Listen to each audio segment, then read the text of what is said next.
आज हम बात करने वाले हैं रामायण की एक बहुत ही खास, एक अमर कहानी की, लव और कुश की गाथा। ये सिर्फ एक कहानी नहीं है, बल्कि साहस, कर्तव्य और नियति का एक ऐसा संगम है जो आज भी हमें बहुत कुछ सिखाती है। सोचिए, आखिर ऐसा कैसे हो सकता है कि जंगल में पले बढ़े सिर्फ दो लड़के एक पूरे के पूरे साम्राज्य को, एक शक्तिशाली साम्राज्य को घुटनों पर ला दें? यही वो सवाल है जो इस कहानी को इतना इतना दिलचस्प बना देता है। तो इस कहानी की शुरुआत कहाँ से होती है? इसकी शुरुआत होती है एक रानी के वनवास से। देखिए, अयोध्या में कुछ ऐसी बातें फैली जिसके कारण राजा राम को एक बहुत ही मुश्किल, दिल तोड़ देने वाला फैसला लेना पड़ा। अपने धर्म और राजधर्म को निभाने के लिए उन्होंने अपनी ही गर्भवती पत्नी रानी सीता को वन भेजने का निर्णय लिया। और फिर उसी वन में महर्षि वाल्मीकि के शांत और पवित्र आश्रम में जन्म होता है दो तेजस्वी पुत्रों का, लव और कुश। तो अब सवाल ये उठता है कि इन दोनों राजकुमारों का पालन पोषण महल में तो हुआ नहीं, तो फिर एक आश्रम में कैसे हुआ? उनकी शिक्षा ना एकदम अनोखी थी। एक दोहरी शिक्षा मिली उन्हें। एक तरफ तो थे गुरु वाल्मीकि, जिन्होंने उन्हें शास्त्र, वेद, युद्ध कला, धनुर्विद्या सब कुछ सिखाया। और दूसरी तरफ थी उनकी माँ सीता, जिन्होंने उन्हें सिखाया कि सत्य क्या होता है, करुणा क्या होती है और साहस असल में कहाँ से आता है। और इसी अद्भुत शिक्षा का नतीजा था कि वो दोनों न सिर्फ तेजस्वी थे, बल्कि उतने ही विनम्र भी थे और अपनी माँ के लिए तो पूरी तरह से समर्पित थे। मतलब वो सिर्फ महान योद्धा नहीं बने, बल्कि गुणी राजकुमार भी बने। और अब कहानी में आता है एक ऐसा मोड़, एक ऐसी घटना जो सीधे सीधे एक सम्राट को चुनौती दे देती है। तो होता यह है कि अयोध्या में एक बहुत बड़े अश्वमेध यज्ञ का आयोजन होता है। अब ये यज्ञ क्या था? ये एक तरह का शाही अनुष्ठान था जिसमें एक सजा धजा घोड़ा, उसे 1 साल के लिए खुला छोड़ दिया जाता था। और ये घोड़ा जिन जिन राज्यों से होकर गुजरता, वो सब राजा के साम्राज्य का हिस्सा मान लिए जाते। ये उनकी संप्रभुता, उनकी ताकत का प्रतीक था। और यहीं पर एक अजेय घोड़ा, जिसे कोई रोक नहीं सकता था, वो टकराता है एक अटूट सिद्धांत से। श्री राम का वही यज्ञ का घोड़ा जब घूमते घूमते वाल्मीकि आश्रम के पास पहुंचता है, तो लव और कुश उसे पकड़ लेते हैं, उसे रोक लेते हैं। सवाल यह है कि क्यों? क्योंकि उनकी मां ने उन्हें सिखाया था कि किसी भी तरह के अन्याय के सामने सिर नहीं झुकाना है।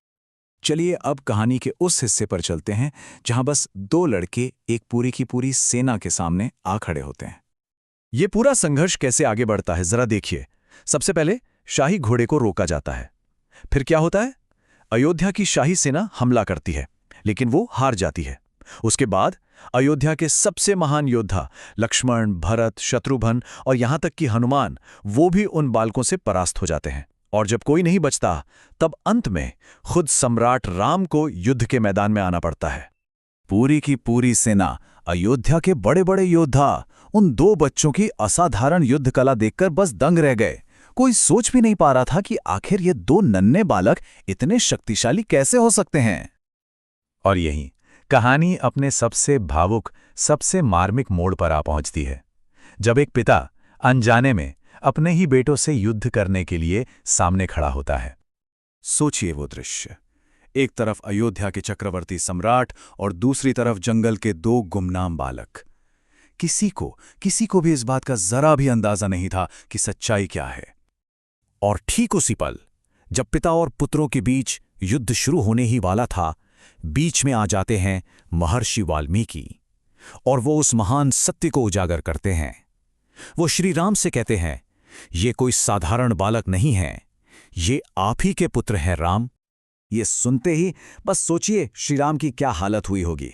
उनका दिल भर आता है।